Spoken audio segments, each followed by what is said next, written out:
jail booth became a confessional, full of admitted sins, forgiveness, and answered prayers. In the midst of his ramblings about how and why he could do better, I heard myself mumble, "Brother, we need you."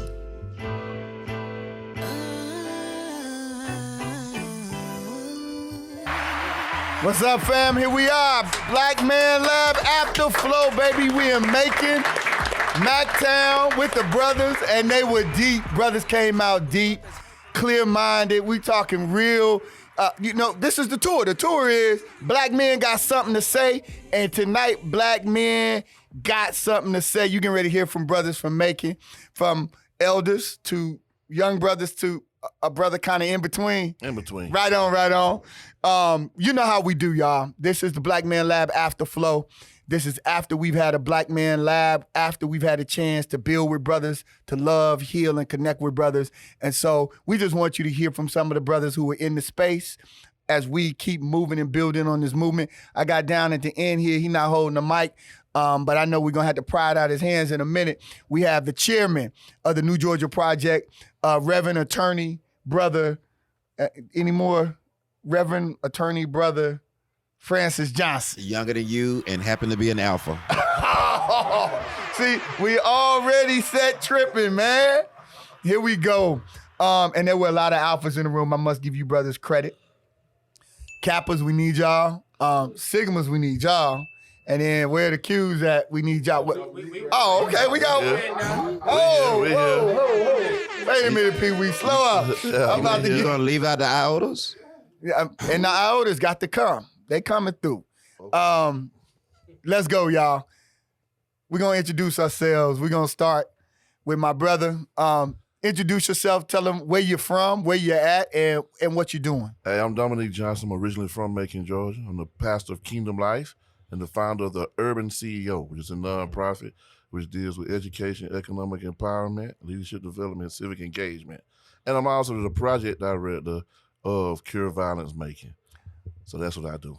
I ain't going to let you get off that easy. Okay. Cure Violence Macon. Just Yeah. give us 30 seconds, the mission, what y'all do. We treat gun violence like a public health issue. Yes, sir. So we interrupt gun violence, then we come into the neighborhoods and change the norms and behaviors. So in other words, a norm number would be retaliation. We would stop the retaliation. And we offer wraparound services and stuff as well once we get them on case management. Hey, this is real work, y'all. This is happening in Macon. Y'all, brothers, y'all clap. This is real. Because, see, people, would tend to think that the only violence that exists in Georgia is in Atlanta. Right. There's violence in other places, Right. and the need, you all exist because there is a need. An There is a unfortunate need, but a need. Yes. Appreciate you, brother. Unfortunate need, but a need. Yes, sir. Yes, sir. All right, we're going to turn to our youngest in charge. What's up, young fella? Dang. Yeah. I'm doing good. All right, speaking to that mic, man. All right, Introduce all right, yourself. All right. So I am Jackson Pettigrew. I attend Central High School. I am the student body president. Oh, let's give it up. Let's give it up. Yes, we can. I'm also the DECA president, which is more like a marketing-oriented club. Correct.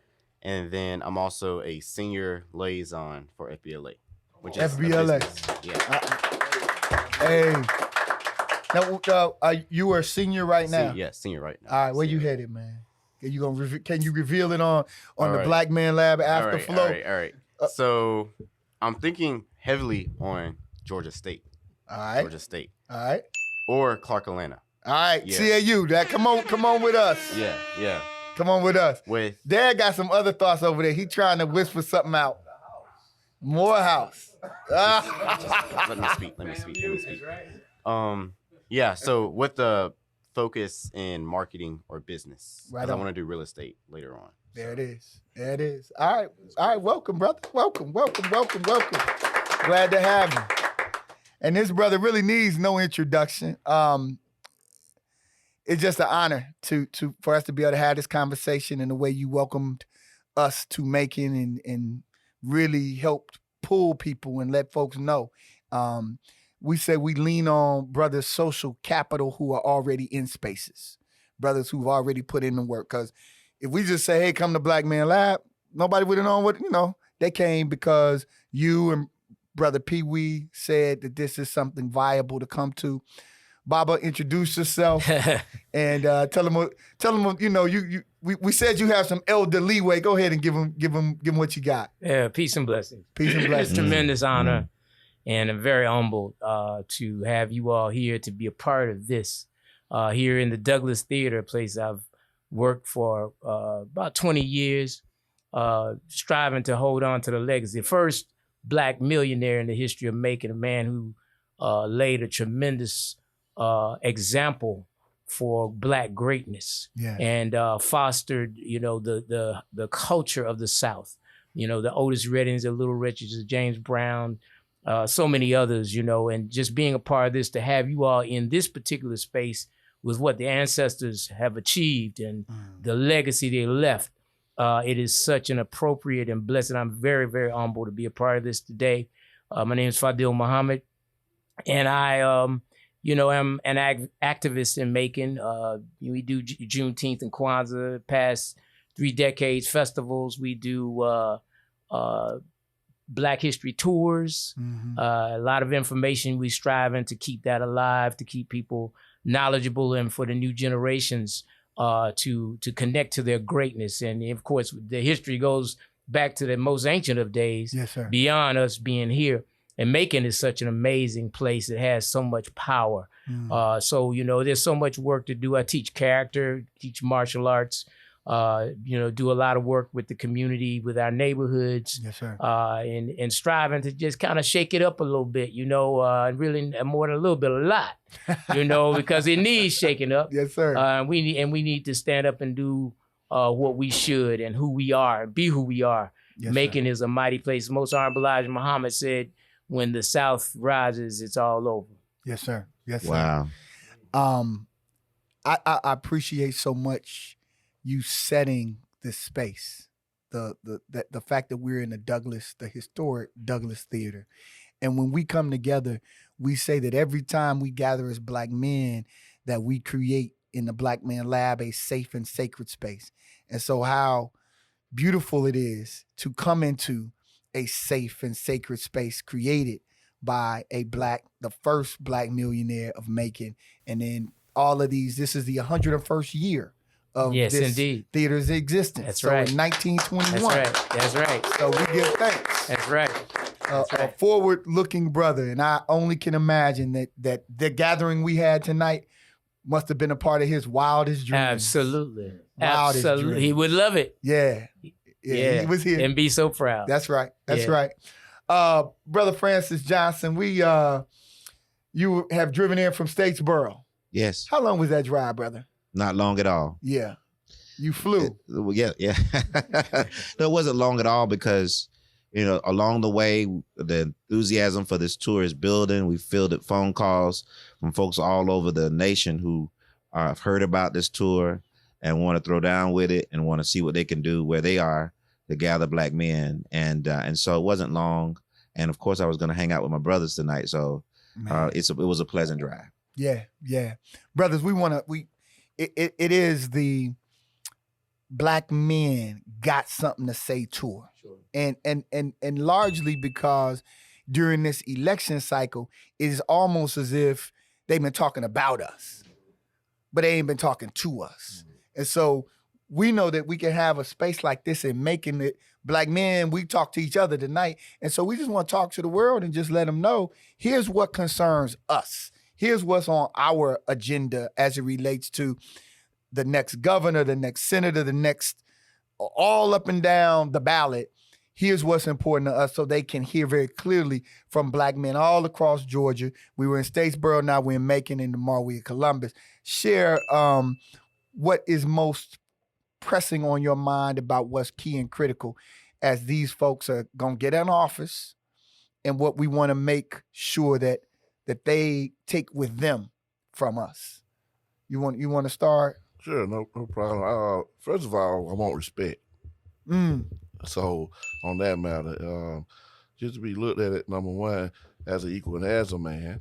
Now, as we get into the policies and things of that nature, I'm a both and guy, something that will affect us now and generationally. Okay. And so for me, outside of I tell people outside of the Holy Ghost, and we need an education, Yes. some good health, and some economics.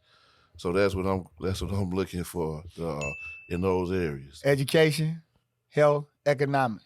What you had to say about that, Brother Francis? Health, education. I mean, that sounds like a theme we heard in Statesboro a little bit. Well, it's the research shows that black men want what every American wants.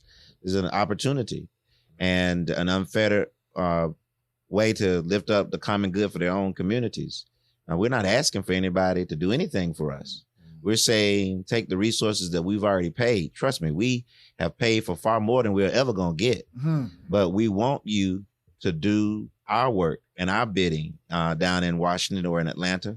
And you got to put people in place who have a track record for doing that. My young president, All right. young elected official, what's on your mind? What do we need from those who will be elected in just a couple of weeks, really? I gotta think real quick. As a young person, As a young person, I would probably say, well, at least for me to them, yes, probably trust, because I feel like, people not voting and stuff. At first, I looked at it as in like, oh, you're just being irresponsible. But as I got older and moved into public school, my freshman year, it's been like it's been more like I didn't know how good I had it. Like I mean I knew that there were people who were less fortunate than me, but it was just like hearing some people talk and stuff, and just seeing what I have and how much I take for granted. It's like I can kind of see why people don't really vote, because all of this, there's always hope in a new election, but then people end up getting disappointed from what I see, because nothing in their communities are changing. And that's part of the reason why I ran for student body president, was because I see a lot of stuff in public school, just in general, that needs to be changed. so you got elected to change those things. Yes. So mental health, that's kind of my focus. I feel like, no matter what happens in school, like the school punishing a student, suspending a student, expelling a student, I feel like that really doesn't help a problem. Yeah. And it really just it doesn't help the problem. And like they're gonna keep acting with that same behavior, but like I feel like they don't really, or people higher than us really don't take the time to see where the root of the problem is coming from. Tell Black men and women and people all over the world, how old are you? 17. 17 years old. Y'all, we don't get a young brother like this being able to articulate what he's articulated without the support of a family.